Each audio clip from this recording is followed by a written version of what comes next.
पहिला मजा घ्या ना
दाखवून देण्याचं काम केलं किल्ले शिवनेरीचे शिलेदार आपला माणूस शरददादा सोनवणे यांच्या हस्ते या ठिकाणी लगेचच मळगंगा मातेच्या मंदिराकडे जाण्याचं रस्त्याचं उद्घाटन समारंभ संपन्न होत आहे। तरी सर्व ग्रामस्थ पदाधिकारी माणेकडोह मधील सर्वांनाच विनंती आहे आपण त्या ठिकाणी उपस्थित व्हायचे। दादांच्या हस्ते त्या ठिकाणी रस्त्याचं उद्घाटन होत आहे। दादांच्या वतीनं या ठिकाणी अनेक विकास कामा या गावामध्ये झालेले आहेत, त्यामध्ये अनेक विकास कामामध्ये या रस्त्याचा देखील सहभाग आहे आणि त्या ठिकाणी किल्ले शिवनेरीचे शिलेदार आपला माणूस शरददादा सोनवणे यांच्या हस्ते त्या ठिकाणी रस्त्याचं उद्घाटन होत आहे। माणेकडोह मळगंगा माता मंदिराकडे जाणारा रस्ता कॉन्क्रीटिंग गावामध्ये माणेकडोह गावामध्ये केलेले आहे।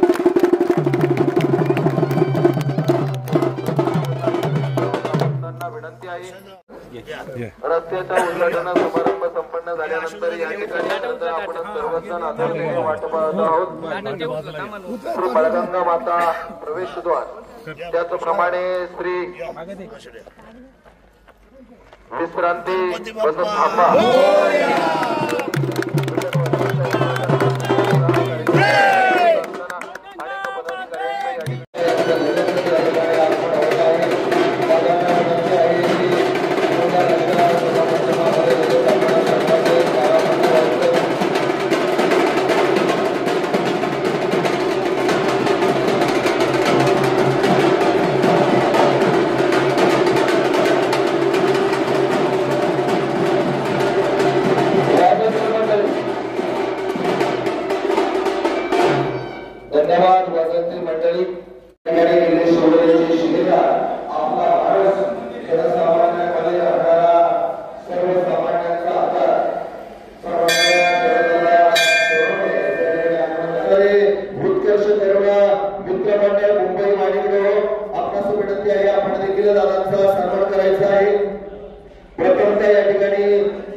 आपणास विनंती आहे की दादांचा सन्मान आपण करून घ्यायचा. त्यानंतर लगेच उत्कर्ष तरुण मित्र मंडळाला देखील विनंती आहे.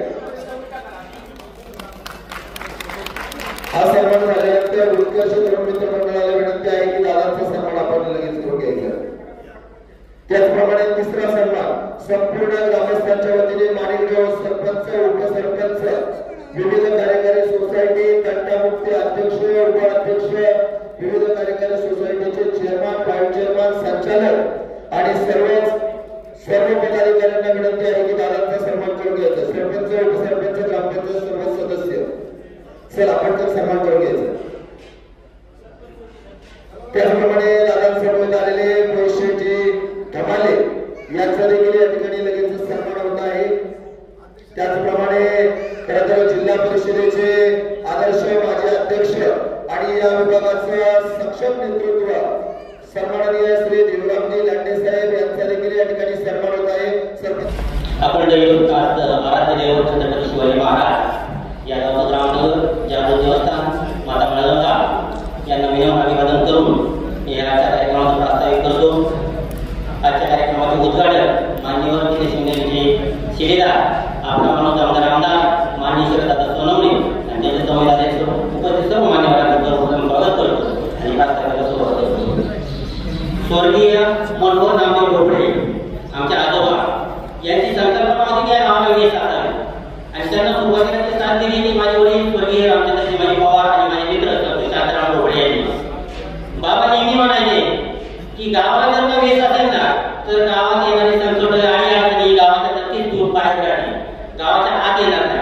बाबांचा एक शब्द असायचा मला आतापर्यंत लक्षात आहे व्याज हा शब्द असायचा. बाबा नेहमी म्हणायचे गावाला जर व्याज असेल ना तर कुठलीच व्याज गावाच्या आत येणार नाही गावाच्या बाहेरच राहिलेला आहे आणि त्याची जी संकल्पना होती.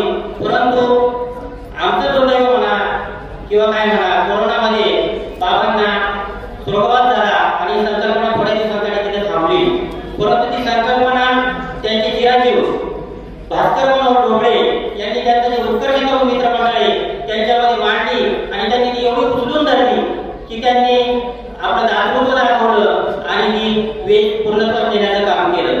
उत्कर्ष तरुण मंडळाच्या बाबतीत मला बोलायचं झालं तर 1995 साली या उत्कर्ष तरुण मंडळाची उन्नमध्ये स्थापना झाली. ही स्थापना यांच्याकरिता होती.